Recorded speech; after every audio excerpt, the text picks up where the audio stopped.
svilpšanu pensionāri no visas Latvijas šodien pulcējās Rīgā, paužot savu neapmierinātību ar valdības darbu un necieņu pret vecāko paudzi.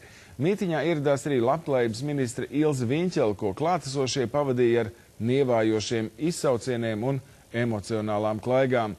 Pasākumā klāt bija arī mūsu kolēģi Kristīna Ozolniece. Saulainā septembra sestdiena Strēlnieku laukumā pulcēja aptuveni 1000 pensionāru no visas Latvijas. Lai gan fonā skan ansambļa spēlētā mūzika, par senioru neapmierinātību liecina līdzpaņemtie plakāti un savstarpējās sarunas. Sāpe visiem kopīga, ar esošajām pensijām izdzīvot nevar. Nodokļus noteikti nevajadzētu no pensijām ņemt. Mēs taču esam jau nodokļus maksājuši, jo nepaliek nekas pāri. Ja vēl ģimenē ir 2 pensionāri, tad vēl mazdrusiņi vēl var savilkt galvas, bet ja viens, nevar. Jāpaliek parādā vai nu par komunāliem, vai jāatliek ēšana, vai par zālēm nemaz nerunājot. Nevar par dzīvokli samaksāt, dzīvokļa cenas ceļās, pensija ir 170 latu. Man vēl apgādībā ir mazmeita, kas iet skolā. Un nerēķinās, uznāk valsts uzskata, ka man ir viņa notiek jāuztur par saviem 170. Mums pielika tagad tos nabaga 6-5 latiņus. Tūliņ elektrība pacelsies, tūliņ būs gāze, tas jau neko nedod. Un galvenais, ka novērots, kā tik kaut ko pieliek, tā uzreiz to paši atņem. Tas ir ļoti negodīgi. Mēs to esam visi uzcēluši.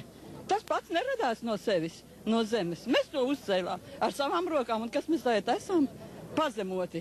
Tik stipri pazemoti, kad vispār vārda trūks.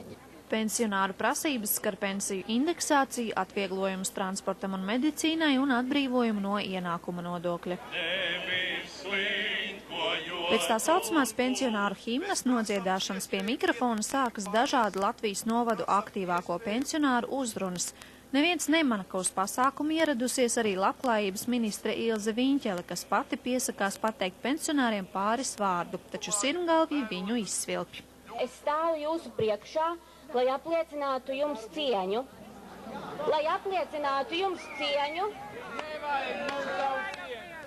Visu runas laiku Viņķele pavadīja ar kliedzieniem un svilpieniem, bet dodoties prom emocionālākie pasākumu dalībnieki nespēja valdīties.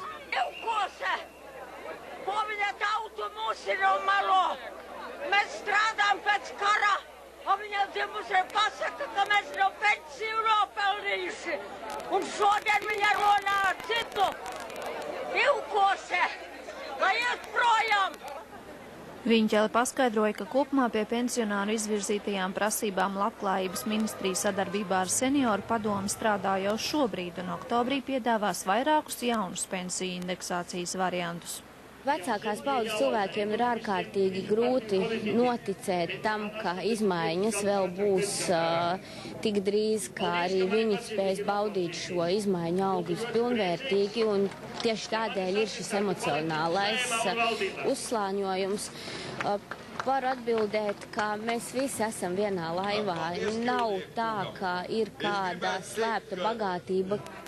Protesta pasākuma rezultātā plānots sastādīt rezolūciju ar 4 prasībām. Pirmā prasība saistās ar šo te indeksāciju. Tālāk ir jautājums par piemaksām. Trešais jautājums ir obligātā veselības apdrošināšana. Un visbeidzot jautājums ir par neapliekamā minimuma pacelšanu pensionāriem līdz minimālajai algai, kas šobrīd ir noteikti no nākošā gada 225 lati un jeb attiecīgi eiro. Minētās prasības pensionāri iesniegs Saeimā un valdībā. Kristīna Ozolniece, Andris Jasīnskis, LNT.